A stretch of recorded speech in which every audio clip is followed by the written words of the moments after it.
전 가서 쓱 스캔하면서 뭘 찾았을까요?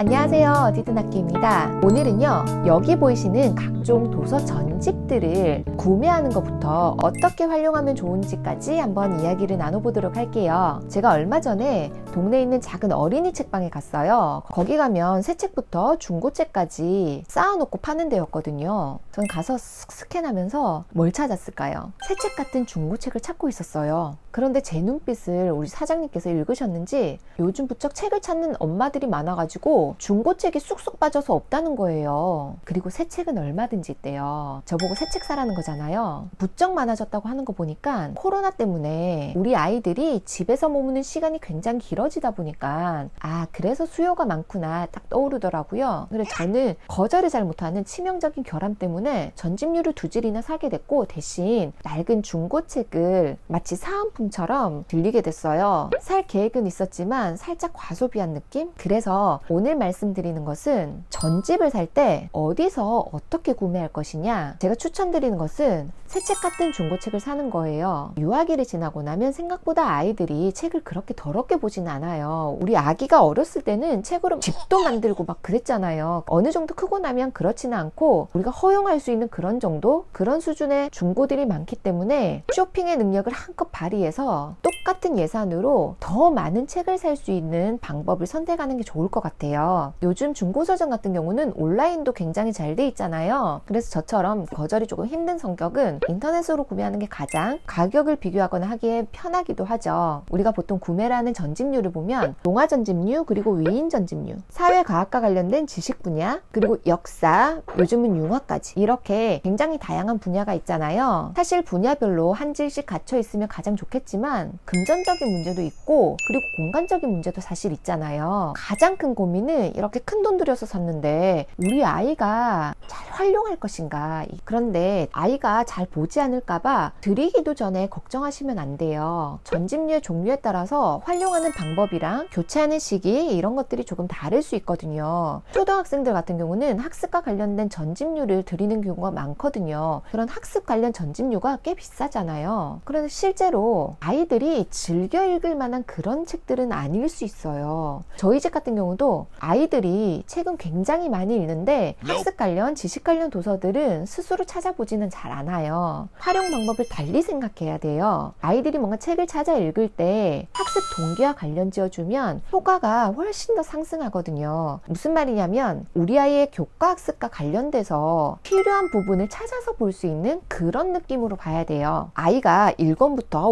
50권까지 정독을 하고 그리고 처음부터 끝까지 완독을 하기를 바라면 욕심일 수 있어요. 그러니까 딱 시기에 맞춰서 우리 아이의 예복습의 개념으로 그런 교과 관련, 학습 관련 전집들을 활용하시는 게 가장 효과적이에요. 그러면 아이가 조금 더 깊게 학습을 할 수 있는 그런 디딤돌 역할을 책이 해줄 수 있는 거거든요. 그래서 아이들이 좀 더 알고 싶은 내용이나 관련된 내용을 좀 더 찾아봐야 될 때 인터넷을 찾아보는 게 아니라 관련된 책을 찾아볼 수 있게 하는 게 가장 좋은 방법이라는 거 잊지 마시고요. 그 다음으로는 기본적으로 가장 많은 전집류가 동화 전집이에요. 그죠? 그림책부터 호흡이 긴 장편 소설과 관련된 그런 전집류도 있잖아요. 저 같은 경우는 그때그때 사주기가 조금 힘들 때가 있어요. 그래서 아이들 독서량을 따라가기 위해서 전집류를 일부 구매를 해놓거든요. 그리고 저학년의 경우에는 주로 그림 동화책을 보는데 호흡도 짧고 그리고 글밥도 작아요. 그죠? 아이들이 다독할 수 있으려면 낙권의 단행본으로는 조금 부족할 수도 있어요. 그런 경우에도 전집이 조금 필요할 수도 있겠죠. 보통 아이들이 한 권의 책을 여러 차례 반복해서 읽는 게 엄청 효과적인데요. 그래도 동화책 같은 경우는 어느 정도 읽고 나면 주기적으로 교체를 해주는 게 좋아요. 이때 방법이 여러 가지가 있을 수 있겠죠. 저렴하게 구매했다가 또 저렴하게 되팔 수도 있겠죠. 그리고 요즘에는 대여 서비스가 굉장히 잘 돼 있더라고요. 일정 기간 동안 저렴한 값에 대여를 했다가 혹시나 만약에 아이가 굉장히 좋아하는 경우는 조금 돈을 더 지불하고 소장을 해도 되겠죠. 그런데 살짝 질도 애매하고 아이도 흥미가 없을 경우에는 우리 부모님 입장에서도 좀 마음은 홀가분할 수 있겠죠. 우리 게 아니니까. 동화 전집에 대해서 한 가지 또 팁을 드리자면 전래동화나 세계문학, 문학 종류 같은 경우는 출판사별로 그리고 책의 수준에 따라서 표현이 조금 다른 경우들이 있거든요. 특히 옹기니에 따라서 조금 달라질 수도 있으니까 우리 아이가 이 출판사의 이 책을 읽어봤다 하더라도 똑같은 책이지만 전혀 느낌이 다르게 표현된 책이 있을 수도 있으니까 하나의 이야기를 시공주니어 걸로 읽어볼 수도 있고 또는 비룡소 걸로도 읽어볼 수 있고 또는 그레이트북스 걸로도 읽어볼 수 있는 거예요. 그러니까 이렇게 문학 종류 같은 경우는 하나의 이야기를 다양하게 읽어볼 수 있는 그런 기회도 주면 굉장히 좋아요. 학년이 올라갈수록 호흡이 굉장히 길고 글밥이 엄청나게 많은 그런 책들을 읽기 시작한다면 단행본으로 제공하는 것도 괜찮아요. 위인전집 그리고 역사전집 같은 경우는 시대별로 조금 소재가 겹치는 것들이 있을 수 있거든요. 그런 경우에는 동시에 읽어보는 것도 추천드려요. 이런 편견은 버리셔야 돼요. 한 권의 책을 처음부터 끝까지 완독을 하는 게 멋진 독서라고 생각하는 거 그건 조금 편견일 수 있으니까 내가 한 가지 분야에 조금 집중적으로 공부하기 위해서는 중첩되는 부분이 있으면 함께 읽을 수도 있다는 거. 아이가 꽂혀있는 책이 지금 당장은 보지 않더라도 어느 정도 시기가 지나면 꺼내볼 수도 있고 또는 우리 부모님께서 뭔가 자극할 만한 그런 요소들을 좀 찾아주시면 충분히 읽을 수도 있으니까 책을 사서 보지 않을까봐 라는 그런 걱정은 너무 섣불리 안 하시는 게 좋을 것 같아요. 2년이 아닌 책도 가끔 있으니까 마음을 내려놓자고요. 아이들이 가정에서도 많은 책을 접할 수 있게 환경을 조성해주는 방법 중에 하나니까 이런 방법도 한번 사용해 보시고요. 우리 다 같이 즐겁게 독서 습관 한번 만들어 보도록 해요. 그럼 다음 영상에서는 제가 단행본에 대한 이야기를 한번 나눠보도록 할게요. 그럼 다음 영상에서 또 뵙도록 할게요. 안녕!